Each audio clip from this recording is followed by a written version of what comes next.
오늘은 십계명 복 있는 자의 삶, 십계명 복 있는 자의 삶 두 번째 시간으로 말씀을 전하겠습니다.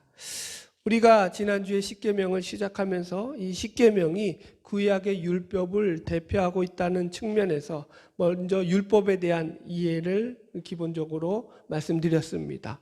그래서 신약 시대를 살아가고 있는 오늘날의 신자들이 이 율법에 대해서 어떻게 이해하고 받아들여야 하는지에 대한 부분을 나누었습니다.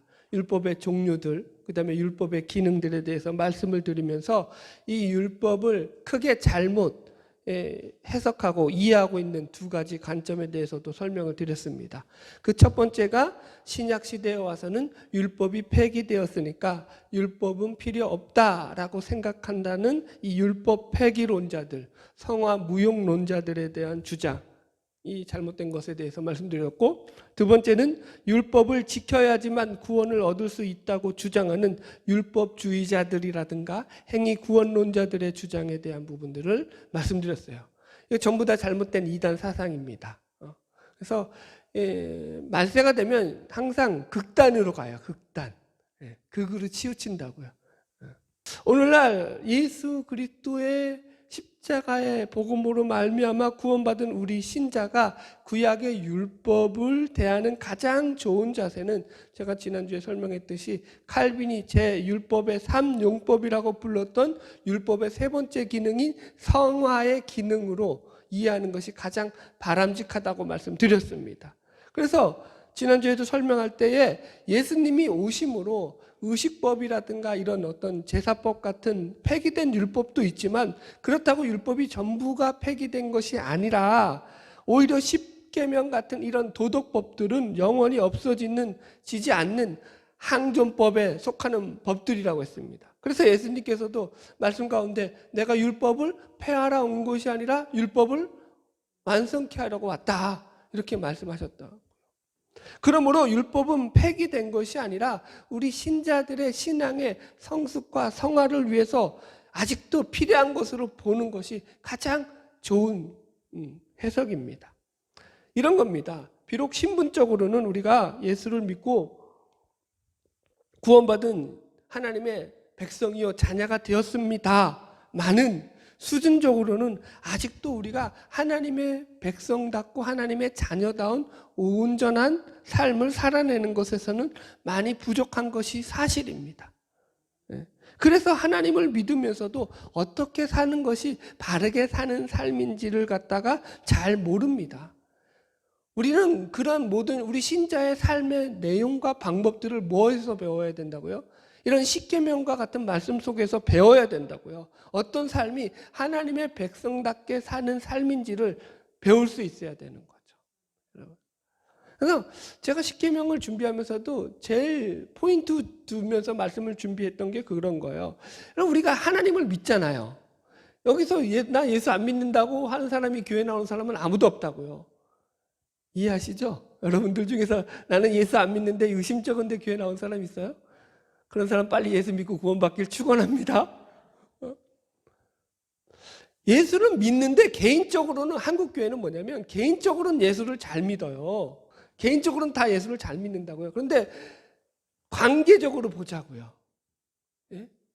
내가 예수를 잘 믿는 것이 세상에서, 사회 속에서 관계적으로 증거되고 빛과 소금의 역할을 감당해야 되는 측면에서는 우리는 상당히 낮은 점수를 가지고 있다고요. 왜 그랬다고요? 제대로 배우지 못했기 때문이라고요. 예수를 믿으면 구원받는다만 배웠지, 그래서 구원받은 신자가 어떻게 살아야 되느냐에 대해서는 거의 배우지를 못했다고요. 그러니까 삶에 있어서 많은 시행착오들이 일어나고 문제들이 발생하더라는 거죠. 그래서 제가 중점을 두는 것이 바로 이런 부분이에요. 우리는 앞으로도 계속 이 십계명의 말씀을 조명하면서 신자가 어떻게 살아야 되고 어떤 모습으로 살아야 되는지를 확인하면서 나갈 것입니다. 할렐루야. 오늘은 이제 이 십계명 복 있는 자의 삶 두 번째 시간으로, 그래서 이 십계명이 주어진 성경적인 배경과 이 십계명이 주어진 목적에 대해서 말씀을 나누려고 합니다. 먼저 첫 번째 십계명이 주어진 그 시대의 성경적인 상황, 성경적 배경입니다. 먼저 십계명이 주어진 때입니다. 오늘 본문 말씀 출애굽기 19장 출애굽기 19장 1절에서 3절을 같이 한번 쭉 읽어볼게요. 시작. 이스라엘 자손이 애굽 땅을 떠난 지 3개월이 되던 날 그들이 시내 광야에 이르니라. 자, 1절만 읽읍시다. 여기 보니까 이게 이제 십계명이 19장부터 20장에 걸쳐서 출애굽기에 계속 나오는 거예요. 이제 그 배경의 설명이에요. 출애굽기 19장은 20장의 십계명이 시작이고, 그래서 십계명이 시작되는 그 배경인데, 그때가 언제냐면은 이스라엘 백성이 애굽에서 나온 지 몇 개월 됐는데 3개월이 되었을 때 이렇게 나옵니다, 여러분. 그래서 시내 광야에 이르렀을 때라고요. 그래서 시내 광야에서 그 산 앞에 백성들이 모여 있고 모세는 그 산으로 올라가서 하나님의 말씀을 받는 거예요, 시내산에서. 그래서 여기 말씀을 잘 보시면 하나님께서 이스라엘 백성들을 애굽에서 이끌어내실 때에 율법을 주신 것이 아니라 애굽에서 이끌어내신 다음에 율법을 주셨다. 그죠? 3개월 뒤에요. 광야에서 나온, 애굽에서 나온 뒤. 그러니까 이 말씀은 애굽에서 율법을 주시고 하나님께서 너희들 이 말씀대로 순종하고 살면 내가 너희들을 애굽에서 구원해 낼 것이고, 이 말씀대로 못 살면 내가 너희들을 그냥 애굽에서 종살이 하도록 그냥 평생 노예로 살도록 내버려 두겠다라고 한 것이 아니라, 이런 전제 조건 없이, 이해하시겠죠? 애굽에서 먼저 건져내시고 난 뒤에 내가 너희들을 애굽에서 건져내었으니까 이 율법을 지켜라, 이렇게 나온다고요. 자, 20장 가보세요. 출애굽기 20장 1절도 마찬가지예요. 그래서 이 십계명이 출애굽기 20장에 시작하는데 이렇게 시작하고 있어요. 조건이 뭐냐면, 시작. 하나님이 이 모든 말씀으로 말씀하여 이르시되 나는 너를 애굽 땅 종되었던 집에서 인도하여 낸 내 하나님 여호와니라. 아멘. 전제 조건이 뭐였다고요? 내가 너를 애굽에서 인도하여 낸 여호와다라는 게 이 말씀을 주시는 조건이 됐다고요. 이해하시겠죠? 그래서 너희들 어떻게 하라고요? 너희가 너희를 이제 애굽에서 인도하여 냈으니까, 내가 너희를 애굽에서 해방시켰으니까 이제는 이 말씀을 듣고 지키라는 거예요. 그래서 주신 거라고요. 그래서 신약식으로 이걸 설명하자면, 너희가 하나님의 은혜로 구원을 받았으니까 이제는 구원받은 신자로서 신자다운 삶을 살아라 라는 목적으로 주신 것과도 같이 해석될 수 있는 거죠. 이 율법이 주어진 때를 우리가 좀 더 묵상해야 될 게 왜 그러냐면은, 이 율법은요, 이스라엘 백성들이 잘 먹고 잘 살 때 주신 것이 아니라는 거예요. 물론 노예 상태로 있을 때도 주신 것이 아니에요. 그때보다는 낫죠. 노예 상태에 있을 때보다는 나은 상태예요. 애굽에서 나왔으니까. 그러나 노예 생활에서 이제 막 벗어나서 3개월이 지났으니까 이제 광야 생활에 막 들어갔을 때잖아요. 이 시기라는 거예요. 이 시기가 영적으로 보면 어떤 시기일까요, 우리가? 이게 구원론적인 개념으로 보자면 애굽에서 건져내신 것, 곧 믿음으로 거듭나서 예수님을 믿고 구원받은 직후에 주어진 말씀이라는 겁니다. 그래서 신분적으로도 보자면 일단 애굽에서 나왔으니까 구원을 받았지만은 수준적으로는 어떤 차원이에요? 아직 그들의 머릿속에서는 애굽에서 살았던 노예 근성으로 가득 차 있던 시절이라는 거예요. 애굽의 노예 근성이 아직 몸에 배어있던 그 시절에, 그 시기에 앞으로 그래서 어떻게 미래를 개척하고 어떻게 살아야 할지를 전혀 모르던 그런 깜깜한 시절에 주신 말씀이라는 거예요. 자, 보세요. 이 말씀이 이제 출애굽기 18장 그 앞에 내용이 뭐냐면 다 이런 얘기예요. 지금 홍해를 건너왔고 마라의 쓴물을 이제 통과하고, 그 다음에 만나와 메추라기가 내려주고, 이제 기본적인 건 다 갖춰졌어요. 그랬는데도 보세요. 애굽에서 나왔는데 200만 명, 대충 이제 고고학적으로 우리가 200만 명 정도가 출애굽했다라고 봐요. 200만 명이면요, 여러분 이건 뭐 어마어마한 숫자죠. 몇만 명을 데리고도 여러분 생각해 보세요. 그걸 인도한다는, 광야를 지나간다는 게 힘든데 200만 명이 나왔는데 그들이 나올 때 아무런 질서나 체계나 뭐 가치라든가 기준 뭐 이런 게 없었어요. 그래서 18장에 보면은 심지어 이드로가 찾아왔, 그 모세의 장인 이드로가 찾아왔는데, 장인 이드로가 보니까 모세가 혼자서 그 200만 명의 그 재판권들을 갖다가 잘잘못을 갖다가 혼자서 재판하고 있는 거예요. 그러니까 새벽부터 밤 늦게까지 해도 그게 감당이 돼요, 안 돼요? 안 되는, 말이 안 되는 거예요. 그러니까 아무런 질서 체계가 없는 거예요. 그래서 이드로가 하도 답답하니까, 아이고 모세야 딱도하다 너. 야, 1000부장을 세우고 500부장을 세우고 100부장을 세우고 10부장을 세우고 이래서 백성들의 지도자를 세워가지고 그들로 작은 일, 사소한 일들은 다 가난하게 해라. 그래서 처음으로 그때 조직을 만든다고요. 아무것도 없던 시절이라는 얘기를 하는 거예요. 그 시절에 하나님께서 이제 이들에게 이 모세를 통해서 십계명을 주시고 율법을 주시는 거예요. 그래서 이 십계명과 율법의 말씀은 그들이 어떻게 살아야 될지, 무엇을 해야 할지 아무런 가치도 기준도 또 어떤 질서도 없던 그런 절망적인 상황에서 마치 그들을 애굽에서 건져내신 구원의 빛을 비추셨던 그 빛처럼 그들에게 삶의 길을 제시해 준 거라고요. 이해하시겠어요? 이게 좀 여러분 이해가, 그러니까 애굽에서의 구원은 뭐야? 신분적인 구원이라고요. 이해하시겠죠? 애굽에서는 신분적으로 구원한 거예요. 예수를 믿어서 내가 신분적으로 하나님의 백성이 된 거라고요. 그런데 수준적으로는 아직 그 수준 아니라고요. 그래서 수준적으로 하나님의 백성이 될 수 있는 그 길을 열어주신 게 뭐라고요? 시내 산에서 주어진 율법이고 십계명이라고요. 감이 오시죠? 네, 네, 네. 다 이해하신 것 같아요? 이런 거예요, 여러분.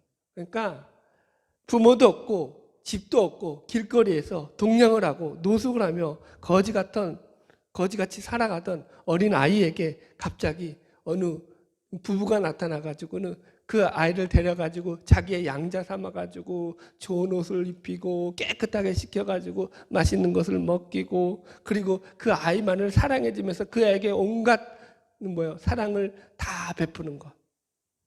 그 아이가 그래서 새롭게 살아갈 수 있는 길이 열린 것인 겁니다, 여러분. 지금 이스라엘 백성에게 율법은 이런 차원에서 그들에게 주어졌다라는 것에서 그것이 복이고 은혜라는 겁니다. 아멘. 애굽에서만 나온 것이 복인 것이 아니라, 여러분, 하나님은 율법과 십계명을 통해서 이스라엘 백성들이 가나안 땅에 들어가서도 그 땅을 넉넉히 헤쳐나가며 살아갈 수 있는 지혜와 지식을 주신 거라고요. 그래서 신명기에 가면은 모세가 계속 강조하는 말이 뭐냐면, 너희가 이 율법을 준행하고 순종하면 복을 받는다. 들어와도 복을 받고 나가도 복을 받고, 그러나 준행하지 않고 순종하지 않으면 네가 재앙을 받고 너희들에게 저주가 임한다. 여러분 보세요. 저주의 말씀이 더 많아요? 복의 말씀이 더 많아요? 예, 이제 똑똑하네. 읽었다고. 구약 읽었다고 똑똑하네. 저주가 몇 배나 더 많아요. 저주가 더 많다라는 게, 여러분, 그게 그렇다고 하나님이 저주를 하시는 하나님이다라는 데 포커스가 있는 것이 아니라, 그 말씀의 그러니까 쉽게 말해서 인간의 본성, 인간의 죄성, 이제 하나님께서 브레이크를 걸기 시작했다라는 차원에서 많다고요. 이해하시겠어요? 옛날에는 그냥 용납하셨다고요. 니들이 어떻게 살든지 그걸 내버려 두셨다고요. 이제는 그렇게 내 자식이 됐으니까 어떻게 되는 거예요? 그렇게 내버려 두지 않겠다라는 것이에요. 그런 차원이에요. 그래서 십계명의 말씀은 이게 하나님께서 하나님의 백성들을 통제하겠다라는 그런 수단으로서 주어진 것이 아니라 그 자녀들에게 복을 주겠다는 수단으로 주어진 거예요.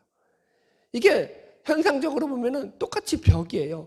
벽이 쳐져 있으니까 이게 죄수들이 갇혀 있는 감옥인지 그 안이, 아니면 그 안이 천군 천사들이 노래하면서 살아가는 낙원인지 구분이 안 간다고요. 벽만 쳐져 있으니까, 그 안을 못 들여다 보니까. 그래서 우리는 그걸 갖다가 자꾸 겉으로 보면 통제하는 것 같으니까 죄수가 들어가는 감옥인가 보다라고 생각한다고요. 율법에 대해서. 근데 그게 아니라고요. 그게 아니고 뭐라고요? 낙원이라고요. 낙원.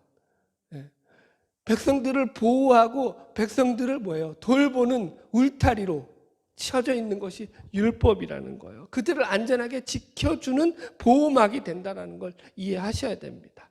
할렐루야. 율법이 주어진 때에 대해서 나눴고요. 두 번째, 율법이 주어진 장소입니다. 자, 여기 다시 출애굽기 19장 1절에서 3절까지 쭉 읽어봅시다.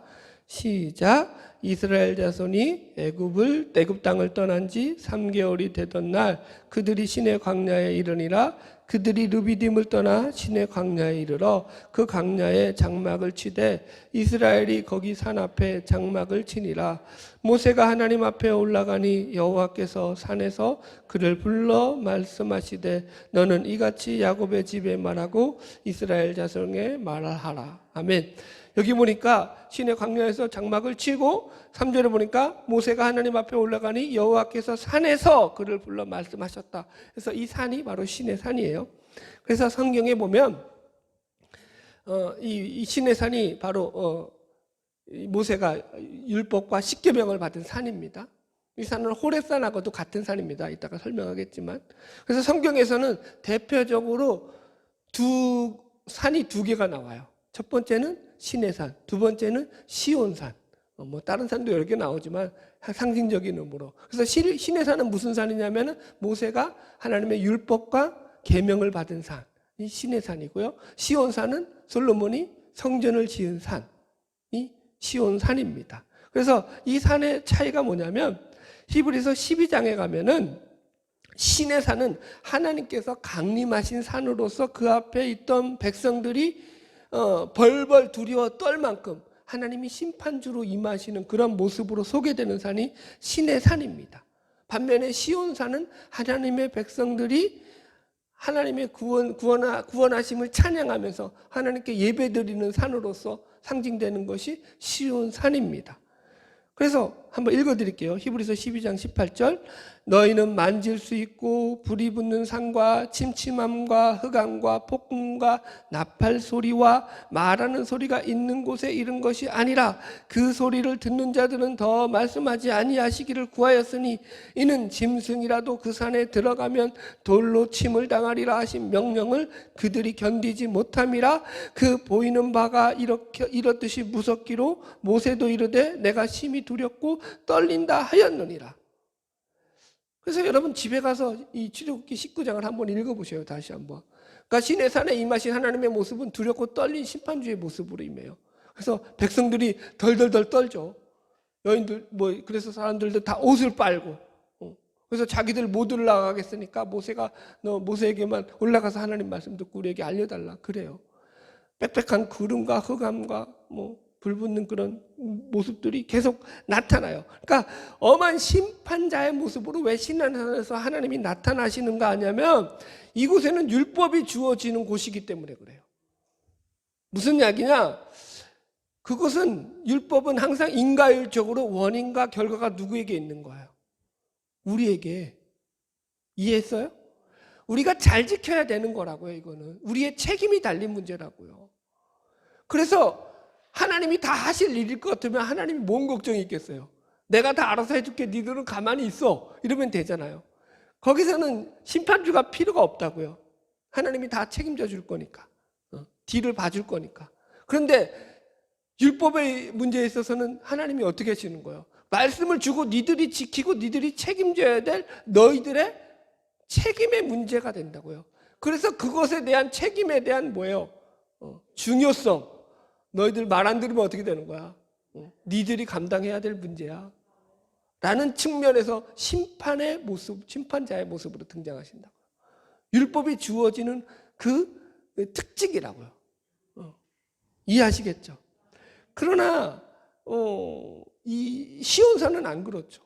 시온산은 하나님께서 그 백성들을 은혜로 구원하시고 살려내셔서 하나님의 임재 가운데 하나님을 예배하며 찬양하는 곳이 모인 산이 시온산이에요.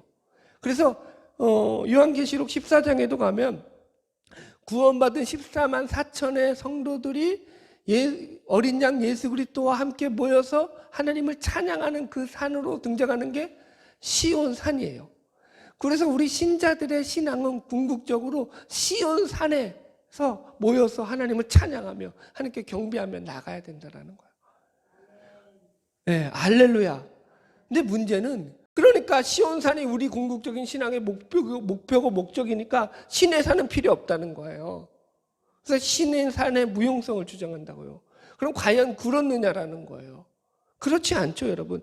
여러분, 우리가 묵상할 것은 그럼 도대체 이 신의 산, 모세가 십계명을 받고 율법을 받은 이 신의 산은 오늘날 신자들에게 우리에게 어떤 의미를 가지고 있느냐를 생각해 보아야 된다고요. 자, 보세요. 이 장소가 그냥 아무렇게 하나님께서 적당한데 너 시내 광야에서 적당하게 머물러서 이제 적당한 산이 있으니까 나한테 나와서 이 적당한 장소에서 말씀을 받아라 라고 하신 산이 아니라고요. 자, 찾아봅시다. 출애굽기 3장 가보세요. 출애굽기 3장 11절로 12절.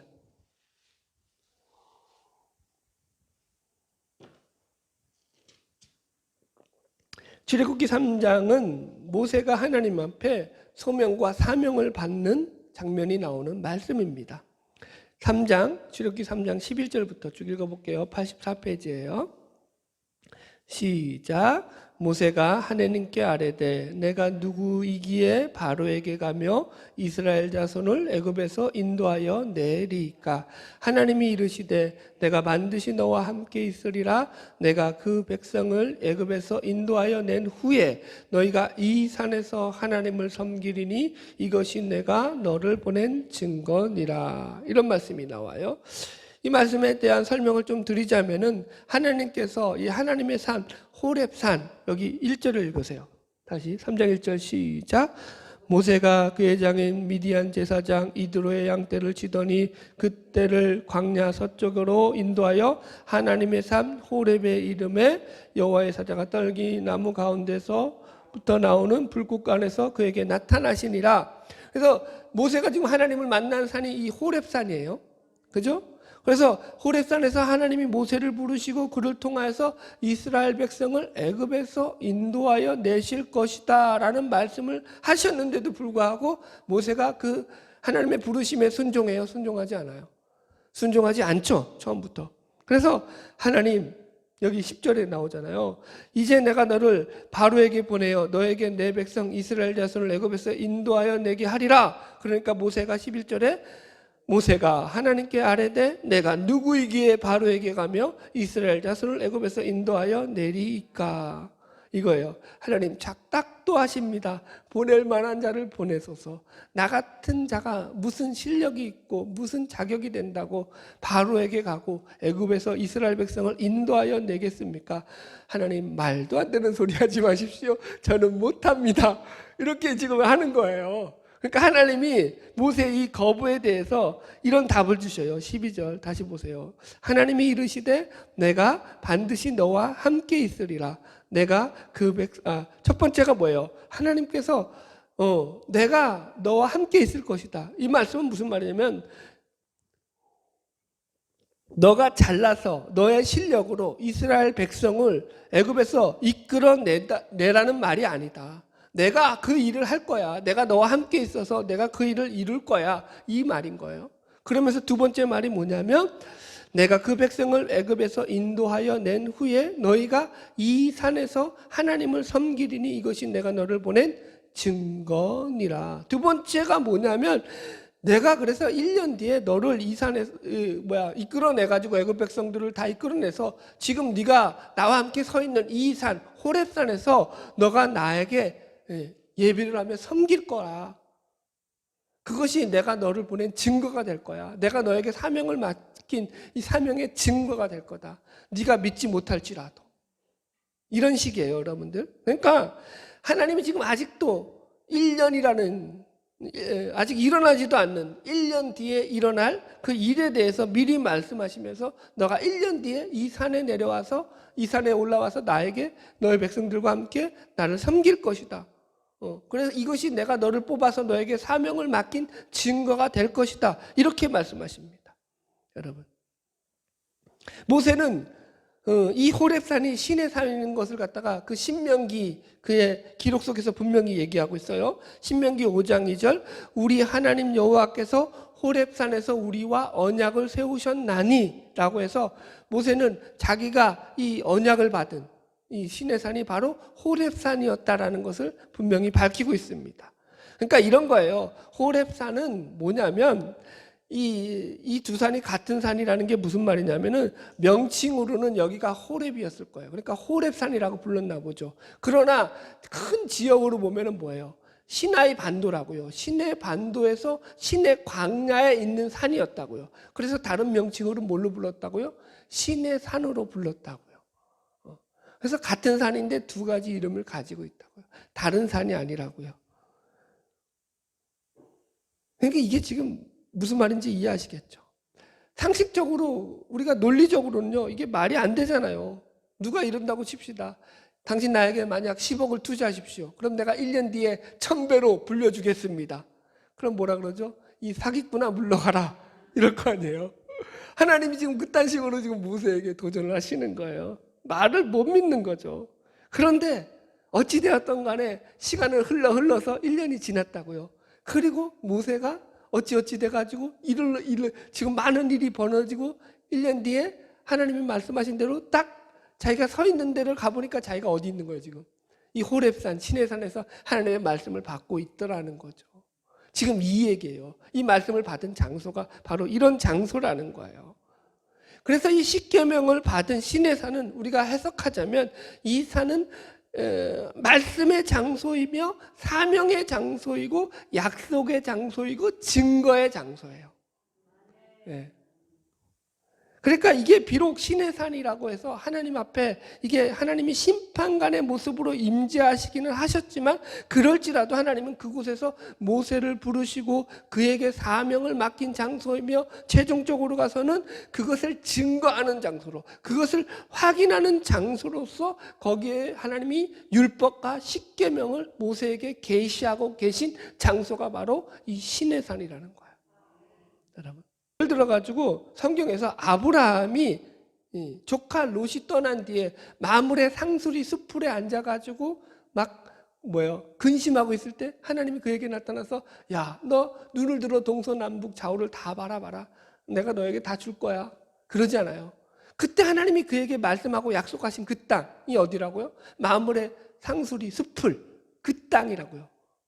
이해하시겠어요? 아브라함으로 치면 야곱으로 치자면 야곱이 아버지 이삭을 속이고 형 에서에게 죽임당할까 봐 도망 나와서 그때는 3개월이 아니라 3일 지나고 나서 베델에 이르죠.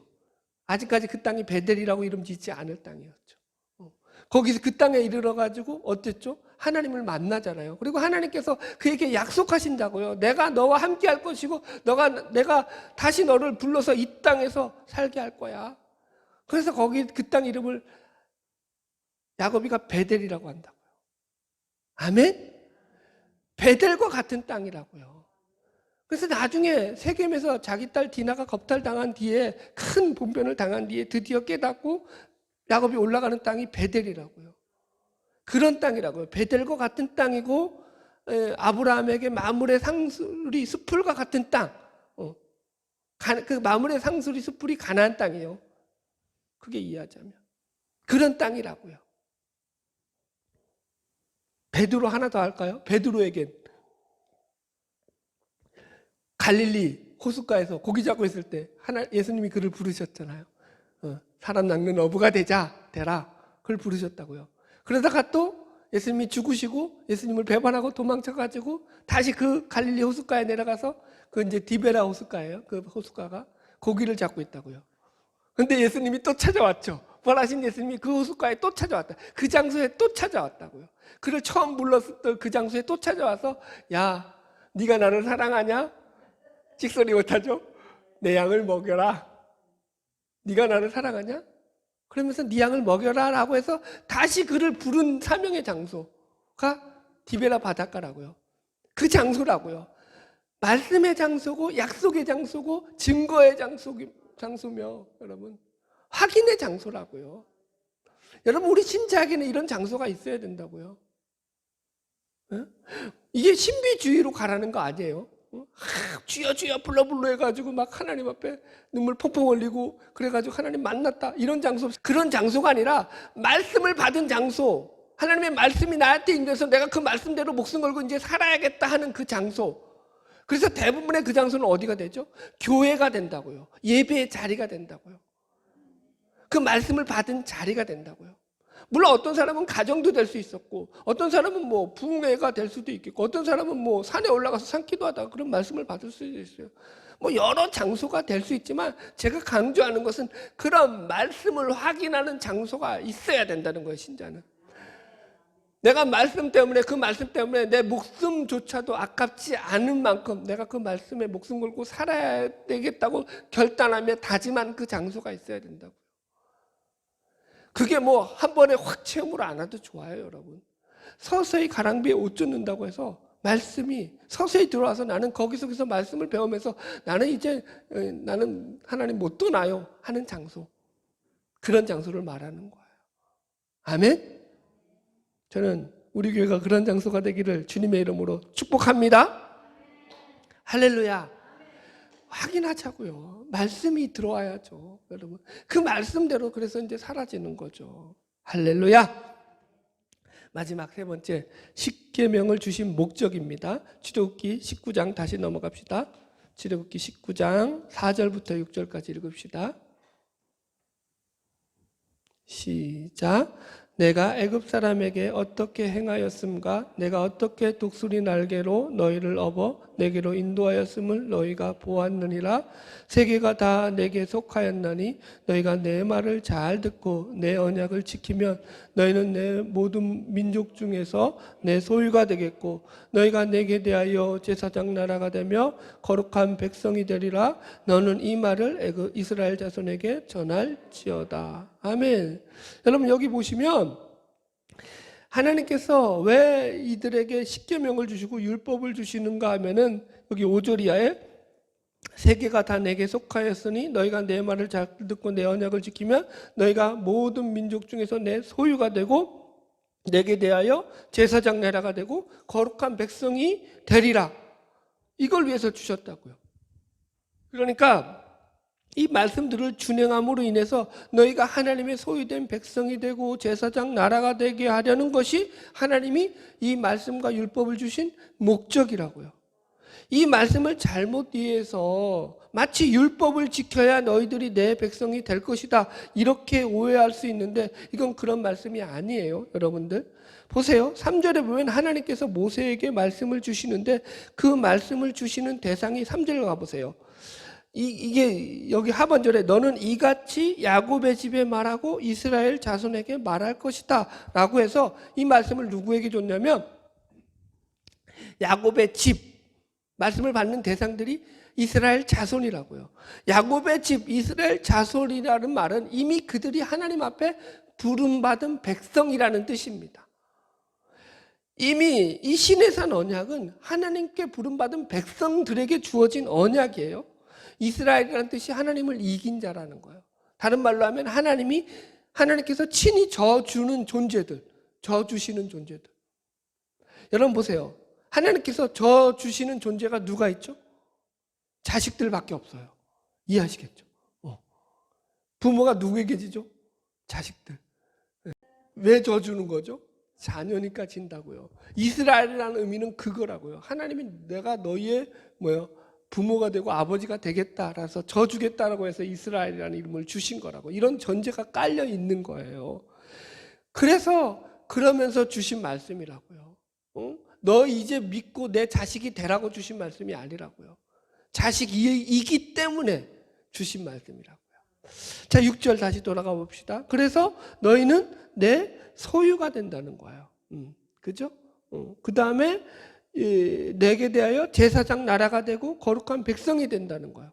자, 이 말씀의 시작이 5절에 뭘로 시작하면 세계가 다 내게 속하였으니로 시작합니다. 그러니까 세계가 다 내게 속하였다라는 말이 무슨 말이냐면은 하나님은 이스라엘의 하나님만이 아니라 온 세상 모든 족속의 하나님이시다라는 거예요. 이게 제일 중요해요, 여러분들. 그러면서 하는 말씀이 너희가 내 말을 듣고 순종하면 내 백성이 되고 내 소유가 되고 뭐 제사장 나라가 된다는 거예요. 그러니까 이걸 좀 쉽게 설명드리자면 너희들이 세상에서 내 소유 내 백성 된다는 것이 무엇인지 알게 하는 롤 모델로 삼겠다라는 거예요. 너희들만 내 소유로 삼고 끝내겠다가 아니라, 그래서 시작이 중요하다고요. 세계가 다 내게 속하였다. 세계는 다 하나님께 속했다고요. 이 말씀이 제일 중요하다고요. 이 본문에서. 이해하시겠어요? 예? 자, 보세요. 이렇게 해석해 줄게요. 세계가 다 내게 속했다. 즉 세계가 모든 족속이 다 내 소유다. 그런데 세상이 그것을 안다 모른다. 모른다는 거예요. 그래서 모든 세계가 다 하나님의 것이고 하나님께 속한 것임을 알게 하는 수단으로서 하나님이 이스라엘 민족을 먼저 택하셨다라는 거예요. 그 얘기하는 거예요. 그래서 그 민족으로 하여금 하나님이 누구이며 도대체 하나님이 어떤 분이심을 하나님을 믿는 이스라엘 백성들이 하나님이 어떤 분임을 그 삶으로 드러냄으로 인해서 하나님이 어떤 존재인지를 세상에 롤모델로 보여주겠다라는 거예요. 이 민족을 통해서. 그래서 하나님의 백성의 롤모델에 대한 말씀이 이 본문의 말씀이라고요. 그런데 이걸 갖다가 유대인들이 잘못 알아들었죠. 자기들만 하나님이 선민으로 택했다라는 이 잘못된 선민의식에 빠지면서 그래서 어떻게 됐죠? 말씀을 완전히 이 지들 복받는 것 쪽으로만 빠져가지고 하나님 앞에 망한 민족이 되었잖아요. 안 그래요? 여러분? 영적으로 보세요. 지금 이스라엘 백성들이 하나님을 믿잖아요. 지금도 유대인들은 다 100% 하나님 믿는다니까요. 그들이 하나님을 안 믿어요? 율법 지금도 지킨다니까요. 그런데 그게 잘 믿는 거예요? 아니라니까요. 망한 민족이라니까요. 하나님 잘못 믿어가지고 뭐 하나 구절 잘못 해석해가지고 지금 출애굽기 19장 5절에 나오는 이 말씀, 5절 6절에 나오는 말씀, 세계가 다 내게 속하였다가 전제라고요. 모든 게 다 하나님의 것이라고요. 니들만 뽑아 세운다는 게 아니라고요. 니들을 통해서 그래서 세계에 그걸 알리겠다라는 게 목적이라고요. 자, 좀 더 해석해 드릴게요. 그래서 모든 민족 중에서 내 소유가 되게 하겠다라고 했어요. 내 소유라는 게, 이 소유라는 게 원어가 보면은 귀중한 존재, 보배로운 존재로라는 뜻이에요. 그러니까 하나님이 이 말씀은 니들이 말씀을 듣고 행함으로 말미암아서 세상 속에서 내가 얼마나 내 말씀을 순종하는 백성들을 아끼고 그래서 그들에게 복을 주는지 세상으로 충분히 보아 알게 하겠다라는 말씀이에요. 두 번째로 제사장 나라가 되며, 제사장 나라가 되게 한다고 했어요. 너는 내게 대하여. 제사장에 맡은 대표적인 직분이 뭐죠? 중재자의 역할이에요. 하나님과 백성들을 중재하는 역할이거든요. 지금 그 얘기하는 거예요. 그래서 이 말씀도 내가 너희들을 통해서 세상 나라와, 믿지 않는 저 세상 나라와 나 사이에 뭘로 세우겠다는 거예요?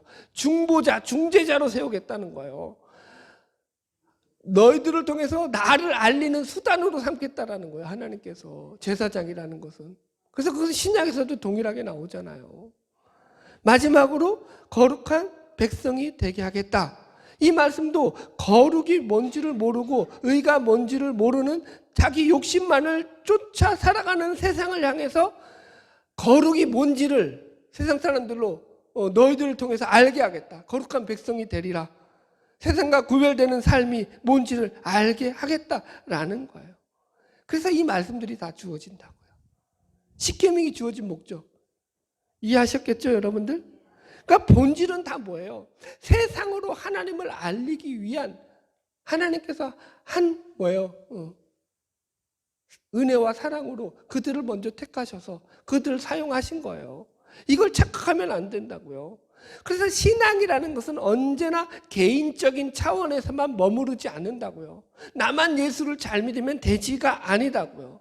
날만 예수를 잘 믿고 잘 살면 되지는 신앙에서는 성립되지 않는 말이라고요. 하나님은 우리를 구원하신 목적이 분명하십니다. 우리를 통해서 세상의 빛과 소금으로 삼기 위해서요. 내가 예수를 잘 믿는다고 나 혼자 잘 믿죠? 그건 망할 신앙이라고요. 어떤 신앙이라고요? 내가 예수를 믿어서 나의 믿음을 통해 가지고 세상에 제사장이 돼야 된다고요. 본이 돼야 된다고요. 그래서 늘 피곤하고 공고하다고 힘들다고요, 여러분들. 하나님을 믿으면 편하지 않아요. 하나님을 안 믿는 자들은 세상 눈치만 보면 살아가면 돼요. 사람 눈치만 보면 살아가면 돼요. 우리는요, 하나님 눈치도 보고 그분 눈치도 보고 세상 눈치도 보며 살아간다고요. 고달프다고요. 근데 그게 왜 복이라고요? 하나님을 아는 것이 복이기 때문에, 하나님을 알고 하나님을 닮아가는 것이 복이기 때문에, 그게 거룩으로 나아가는 걸음들이기 때문에, 그 삶을 통해서 하나님께서 우리에게 더 큰 복을 예비하고 계시기 때문인 줄로 믿습니다. 아멘. 이것이 하나님이 우리에게 십계명을 주신 목적이라고요. 십계명은 물론 그것을 지킨다고 해서 구원을 받고 구원을 안 받고 이 구원의 문제와는 관계가 없어요. 그러나 복의 문제와 관련이 있죠. 늘 계속 얘기합니다. 우리가 하나님 앞에 자라나는 거예요. 그 말씀을 지키고 준행함으로 해서 우리 신앙이 자라나고 믿음이 자라나고 하나님을 닮아가며 그것 속에서 하나님께서 우리에게 누리는 충만한 은혜와 복이 예비되어 있는 줄로 믿습니다. 결론입니다. 하나님은 이 십계명을 두 돌판에 새겨서 모세에게 주셨어요. 두 돌판에 새겼다라는 것은 그 말씀을 영원히 잊지 말고 간직하면서 살라는 거예요. 그래서 우리는 종종 이런 말을 씁니다. 그 돌판에 새긴 말씀처럼 우리 마음에 새기는 말씀이 되도록. 그래서 마음에 새기는 비서, 마음에 새기는 돌판이 되라고 해서 신비라고 씁니다. 우리 신비에 새기는 말씀이 되기를 주의 이름으로 축원합니다. 그래서 날마다 하나님의 말씀을 우리 마음에 새겨서 그 말씀에 순종하면서 하나님께서 예비하신 복과 은혜를 누리며 살아가는 저와 여러분이 되기를 주님의 이름으로 다시 한번 축복합니다. 기도하겠습니다.